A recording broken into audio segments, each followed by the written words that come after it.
Hello and welcome to the Everywhere Book Fest. I am Kamen.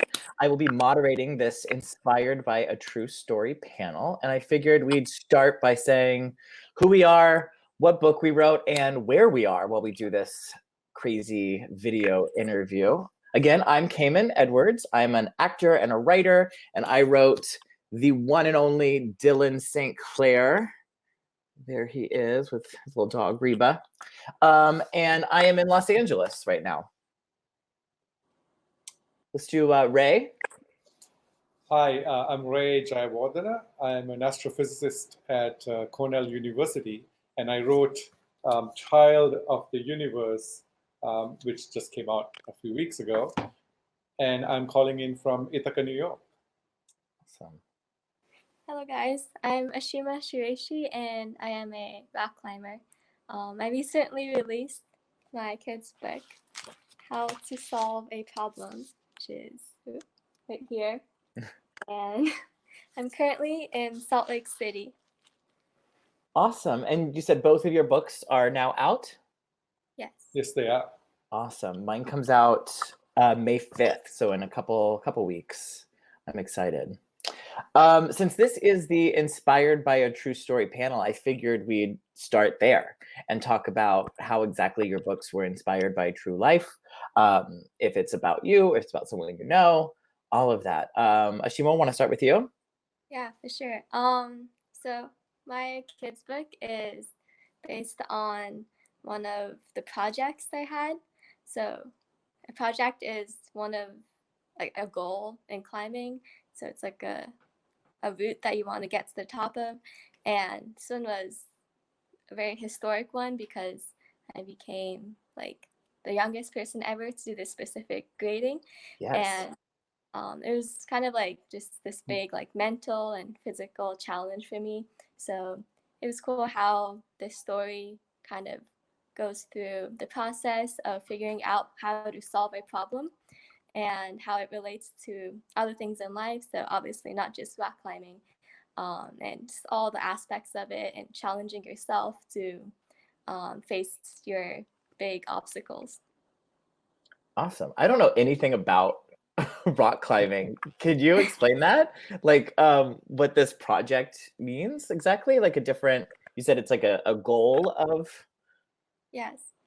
So with rock climbing, many people think it's about speed or how high you go, but with rock climbing, it's actually, there's the 3 disciplines, but with the 2 disciplines that I do, it's about difficulty. Mm-hmm. So it's all based on whether or not you can get to the top of this one rock. And sometimes you're climbing on like a cave where it's like you just climb just on like a 90-degree wall, or sometimes there's like no holds on it, so you have to just use like basically the edges of your fingers and hang on without your feet, so you're just dangling. There's all types of different climbs, but the big challenge is whether or not you can get to the very top of it. And yeah, I mean, each person has personal challenges, but as you get further along, there's a grade scale that goes from V0 to V17 currently, so you just follow that. So how young were you when you started rock climbing? I was 6 years old. Oh my gosh. Yeah, it's crazy. And we're not talking like the kind that I've done where it's like the little pegs. Yeah, that's like the artificial type. So that was made for like training for the mountains, like the outdoor rock climbing. So I focus more on that, where you climb in the mountains, in nature, which is cool. So that explains why you're in Salt Lake City then. Yeah. Lots of mountains there. Yeah, for sure. What about you, Ray? How is your book? Well, first tell us what your book is about and how it is inspired by a true story. Yeah, my book, Child of the Universe. To write it, I drew upon fond memories of looking up at the sky the night sky with my father as a kid in Sri Lanka, which is where I grew up. I remember being awed by constellations of twinkling stars and him pointing out bright planets like Venus and Jupiter against that background of stars. And one night in particular, my father told me that people had been to the moon, and I just couldn't believe it. I was awestruck. I was amazed. The idea that one could walk on something in the sky was astonishing to me because I was so young, and it was very I'm hard for me 33 and it's still astonishing to me. it was hard enough to fathom as a child, but that sort of bright light in the sky that maybe looked like a dinner plate suddenly became a place that maybe one could visit someday. And at that moment, my sense of what's possible expanded dramatically. It was kind of like, if you could go to the moon up there in the sky, what couldn't you do? It was this sort of burst of possibility opening up. Looking back now, I think it was probably the first time that the idea of another world entered my mind. So in some ways, you can trace my origin as an astronomer back to that moment when I thought of some place beyond the Earth. And today, as an astrophysicist, I actually study other worlds, in particular worlds beyond our own solar system, planets that circle other stars using powerful telescopes in places like Hawaii and Chile, but also in space. So there's a very strong connection to my own inspiration, to my own sense of wonder and awe as a child, and then what I do now as an adult as well. That's awesome. In the opening graphic, you by far had the best picture. You were like floating. that beats my headshot for sure.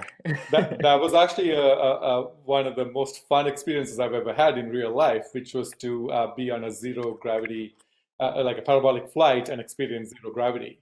That was so cool. Just for 20 seconds at a time. It was pretty awesome. That is so cool. My book takes place here on Earth. It's about a little boy. His name's Dylan St. Clair. And it's not technically about me. Dylan St. Clair is like my childhood Sasha Fierce, if anyone knows who Beyonce is. It's like the child that I wish I could have been. He is super confident. He does exactly what he loves and doesn't care what other people think about it, if it's a traditional thing that boys do or not. He doesn't care about that. And he is just super, super fun. And in this book, he auditions for the school musical, which is about space. And he wants to be the star. He wants to play the lead and play an actual star. But he ends up getting cast as a squirrel and is very devastated by that because he doesn't want to be a squirrel astronaut. He wants to be a star. And he's just very dramatic and all that. It's a super fun book. But this is my first book I've ever written. Is that the same for you guys? Yeah. I've written popular science books for adults before, and I've written a book a while ago for middle school age. This is the first picture book and the one for very young children that I've done, and it was a very different experience. Yeah. How did that come about? In my case, this particular idea actually came out of an opinion piece I wrote for the New York Times called Our Cosmic Selves, trying to convey that even though, particularly to those of us who might live in big cities with lots of bright lights at night, the stars seem far away, the universe seems untouchable, not very relevant to our lives day to day. But I wanted to point out that, in fact, we are intimately and deeply connected in so many ways to the universe beyond the Earth. I was trying to convey that sense of connection, the sense of grandeur, and that concept turned into a children's book in the form of a father putting his daughter to bed. And I was also a little bit inspired by having children myself. So I have a 6-year-old daughter and a 3-year-old son. And I think as an astronomer, you think about the universe in one sense of, vastness and expands and all, and then as a father, you learn to appreciate the preciousness of a single child. Yeah, I love what you said before about what you were saying that when you heard about people walking on the moon and all that stuff, you were like, well, then anything is possible. I think that's a really cool message for kids. Like, if someone can be on the moon, then literally anything on the earth is possible. Indeed. So I wanted to capture, I wanted to capture that sense of wonder as well as that sense of grand possibility for my own kids and for kids everywhere. Awesome. Ashima, how did this book come about for you? It was kind of, it came up as like a possibility amongst the people I'm represented by, and I was like, immediately, I was like, yes, this is my chance. I would love to do that. Just because like growing up as a child, I loved books, and I would always like cry if my parents wouldn't read to me at night. So they always did. And that's like the only way I could fall asleep. And I just loved to read growing up and throughout, school, and even now, I read all the time. And I just love how that has been rooted in me since I was a child. And I'm so grateful that my parents gave me the opportunity to be able to have my hands on these like kids books. And like I love the graphics within them, and it's very like involving. So it's always been like a dream of mine to release my own. So yeah, it's a crazy experience for me. Awesome. And both of the illustrations in your books are really awesome. How did that come about? How were you paired with them, or is it someone that you knew? The illustrator. You can go ahead. Okay. In my case, the publisher picked the illustrator, and it was somebody who's done fabulous children's books before, an award-winning illustrator, Raul Colon. So I was delighted by their choice because I liked what he had done before, his very particular kind of style of illustration. And we worked remotely. He did initial sketches based on what I had written, and then I got to look at them and give some feedback and comment on how in the vast majority of cases he captured the spirit of what I was trying to say, as well as literally the concepts so well that it was wonderful that it was actually quite gratifying to see someone else that I hadn't spoken to directly could grasp what it is that we're trying to illustrate here, and so there was sort of a back and forth a few times through the course of developing the book, but I was thrilled by the drawings that he came up with. Awesome. Yeah.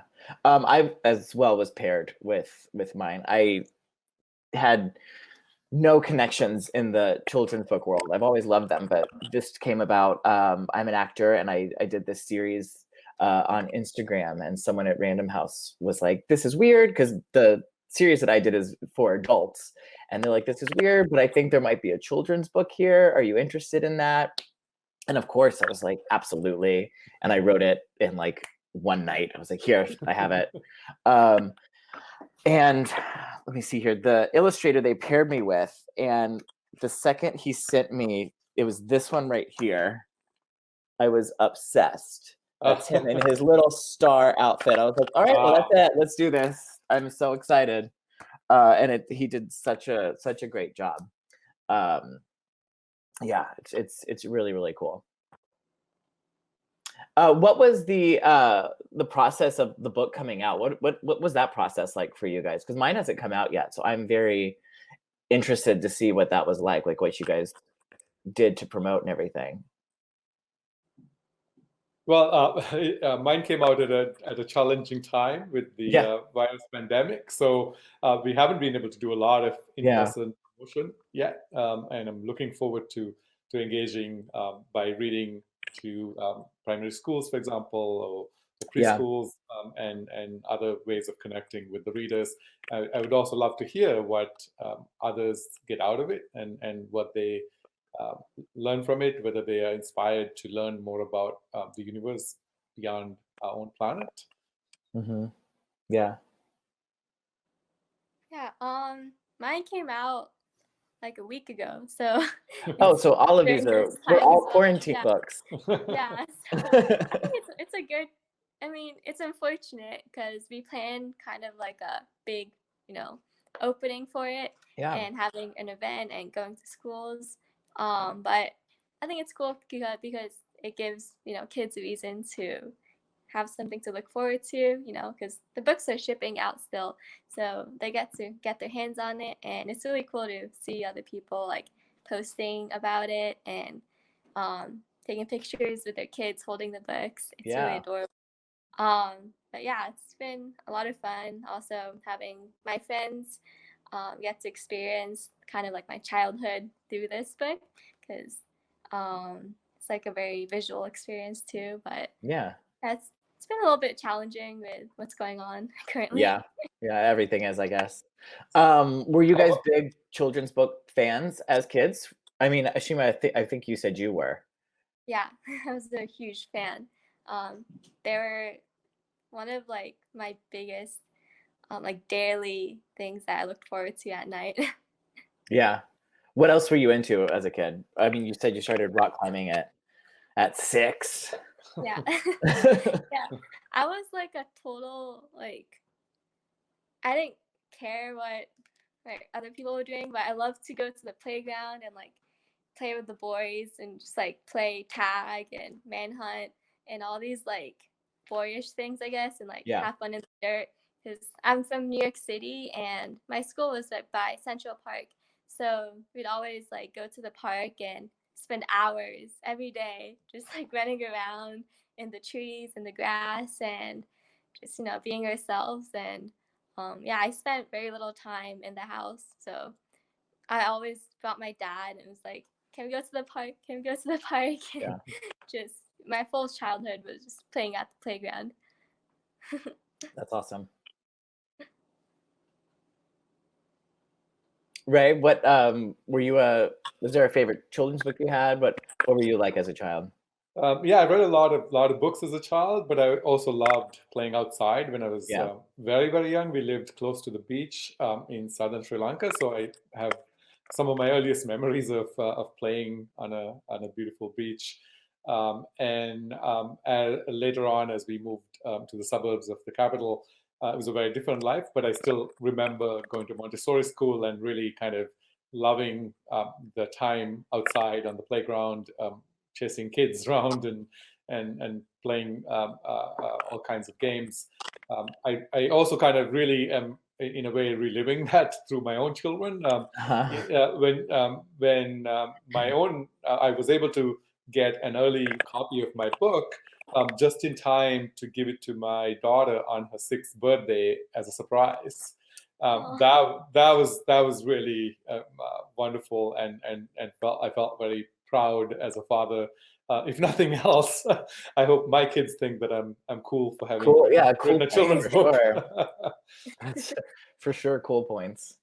I wasn't a big reader as a kid, and I think the main reason for that is I didn't relate to any of the boys in the books that I was reading. I was into singing and into dancing, and I did play baseball because like my parents made me, but I would just like sing Mariah Carey songs like way out in the outfield and just hope the ball didn't come to me. So so I was excited to write a book like I would have wanted to read. That was my main goal, is let's give representation to a kid like that so that you don't feel like you're doing something wrong. Like you don't fit in with all the other book boys, I guess. So what was it like for the two of you if you hadn't written books before? Had you done other kinds of writing? Like, was this kind of a brand new experience? Yeah, I am a writer, but mostly for like TV and film I had done. But books, this is brand new. This is a brand new world. And but I want to do more so bad.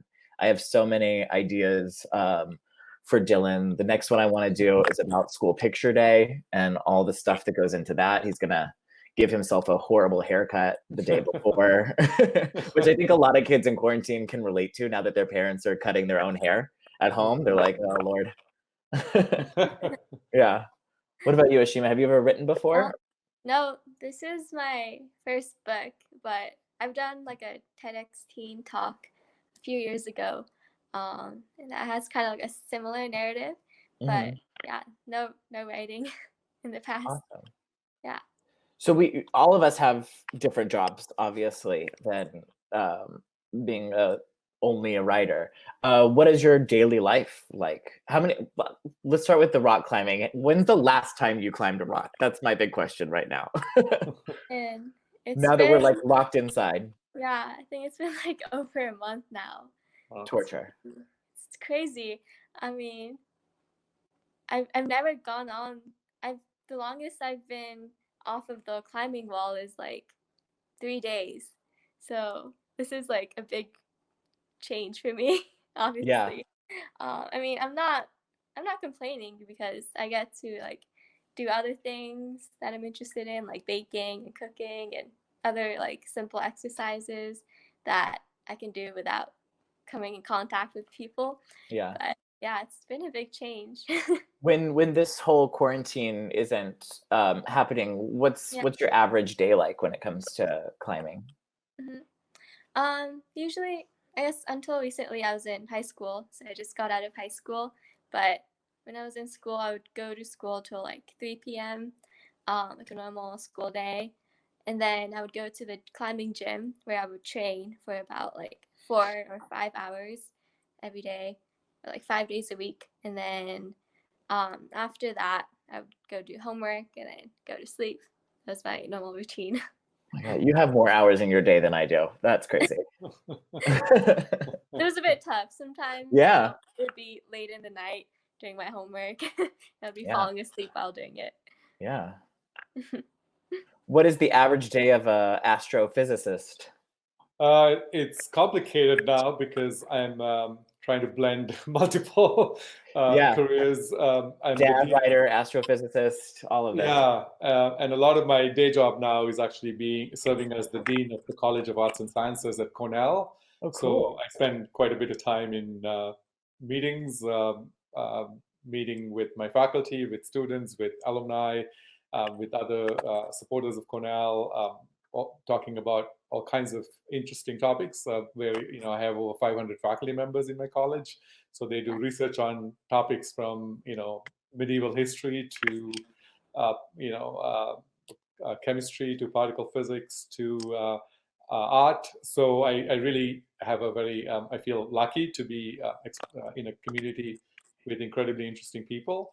And then I also have graduate students and postdocs and an undergraduate student that are doing research with me. So I do continue to do research in astrophysics. We try to study these planets that are around other stars, try to take their temperature, to do remote sensing of these planets, to learn about what they're made of, what kind of atmospheres they have, could they harbor life? The big question that we are motivated by is whether we are alone in the universe. Yes. Other life forms elsewhere in this vastness of the cosmos. And so it's very exciting and inspiring and fun to be on the frontier using some of the most advanced facilities that we have to probe across hundreds of light years into worlds that we didn't know about till just a decade or two ago. Did you say you could take the temperature of another planet from here? Indeed. That's remarkable, isn't it? That's insane. How? That is crazy. It is. It's challenging, but we've got the light from the planet orbiting those distant stars. We can measure the fingerprints of various molecules and atoms in the atmosphere of a planet in the starlight spectrum. The spectrum is like the rainbow of colors from sunlight. We can spread out the starlight into all its glory and look for those very faint signals that tell us what the planet is like, what its atmosphere is like, what its temperature is like. So it's really quite exciting. So that's the day, and then mornings and evenings often involve my kids, playing with them, reading with them, putting them to bed, getting them breakfast, dropping them off at school. So it's sort of trying to balance a number of things, but it makes my life interesting and enjoyable. That's awesome. I had no idea we can do all those things. It's fascinating. I have one last question I think we should wrap up on is, what message do you want kids to get from your book? I think that is probably the driving purpose for all of us to write these books. So mine would be, like I touched on earlier, is that there are lots of little boys out here like Dylan St. Clair, and just because I didn't have any in books growing up doesn't mean that I'm even that different. I know tons of kids like this, and I know tons of adults like this as well. And that, normal stereotypes are fine and fun, but there's also, different stereotypes as well, and things that people like to do. And you should do exactly what you want to do and not what you're told you should be into, which I'm sure a 6-year-old girl is not told, hey, you should be into rock climbing. So that's probably relatable to you as well.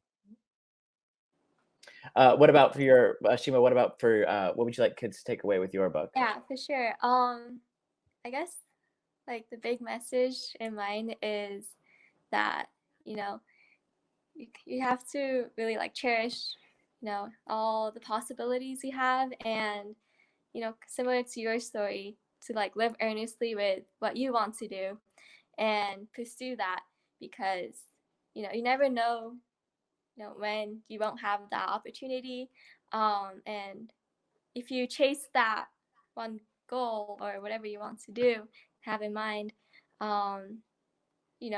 there's a lot of challenges throughout that period, but throughout those obstacles and every time you fail or fall off, it's really important to just remember that just if you stand back up, you might be closer, and you're slowly getting closer and closer, without completely knowing it sometimes, but you might be like that much closer to your big dream. And it's a really special feeling to have when you accomplish something that you thought was impossible for you, and it's at your complete limit. But when you do face that opportunity and mentally challenge yourself to complete it, it's an incredible satisfaction. Awesome. What about for you, Ray? I hope they share in the sense of wonder and great possibilities. I really hope that they would be inspired to learn more about the universe that we live in, and with their families, perhaps appreciate the deep and enduring links that we as human beings share with the rest of the cosmos. But most importantly, I hope the kids see their own lives as full of potential. And I think all three of our books have that in common. Yeah, definitely. Reach for the stars, I guess, would be the That would be there you go. Good way of saying it. All right. Well, thank you guys so much for watching our panel, and thank you guys for joining me with this. This was the Inspired by a True Story panel at the Everywhere Book Fest.